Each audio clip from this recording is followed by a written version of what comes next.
A Fox urgent, New Jersey Governor Christie on the attack against his accusers in a so-called scandal that's been brewing for weeks now and reached a fever pitch when explosive new allegations came out this week. Now, with 700 words, the governor is making it very clear he's ready to fight.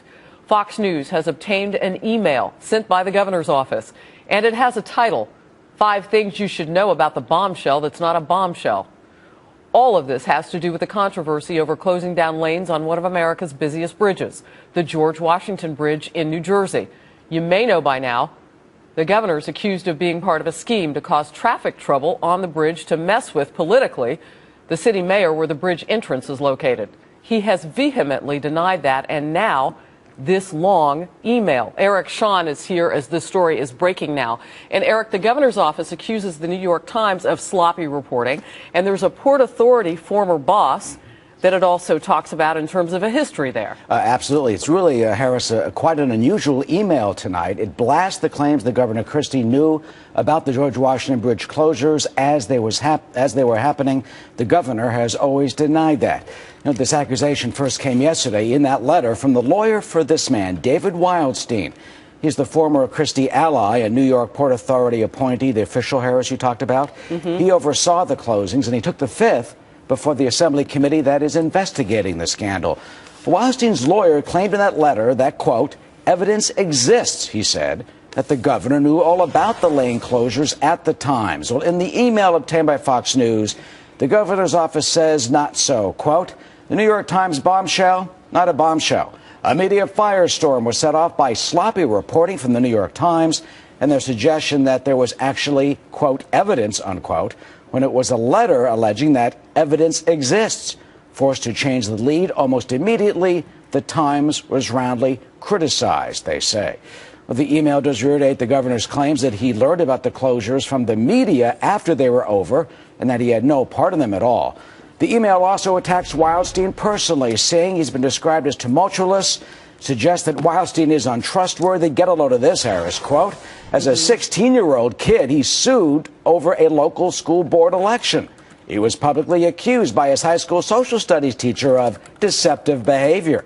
He had a controversial tenure as mayor of Livingston. He was an anonymous blogger known as Wally Edge. He had a strange habit of registering web addresses for other people's names without telling them. Bottom line, says the governor's office, David Wildstein will do and say anything to save David Wildstein.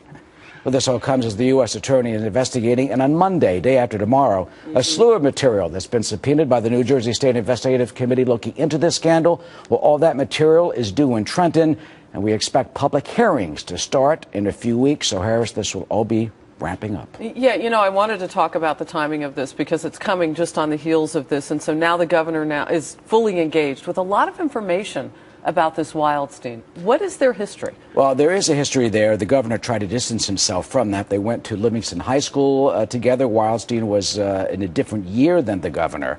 And some have said that Wildstein was the governor's so-called eyes and ears of the Port Authority. He's a political ally or has been in the past. The governor, though, in that news conference that you see there on January 9th, he distanced himself from Wildstein, saying, well, they really weren't friends. He hadn't talked to him very much over the past few years at all. That the governor said he was an athlete, had no idea what David, as he said, was doing at the time. It didn't really have much connection with him, but all this may be part of the investigation as those emails that have been subpoenaed will continue to come out. A lot of those emails from Wildstein's lawyers were redacted. We don't know what was said in a lot of this material, and that we may find out. Yeah, and that's what I wanted to ask you about, too. You know, this purported existing evidence, what could it be? Well, the letter from the lawyer does not indicate that at all. Could it be more emails? Could it be stuff they already have that's been redacted? Could it be recorded phone calls? He didn't indicate that in the email. It also is important in the letter to indicate that the lawyer never claimed that Governor Christie knew that the closings were allegedly part of a political payback plot against the Democratic mayor of Fort Lee. The letter only claiming that the so-called evidence exists that the governor knew about the closing at the time, something that they are heatedly obviously continuing to deny tonight. You know, it's interesting. I've got a printout of that email that we're talking about tonight from the New Jersey governor's office. It reads like a legal document. I mean, it's really spelled out with lots of bullet points, very easy to follow. And it really does make a lot of interesting arguments.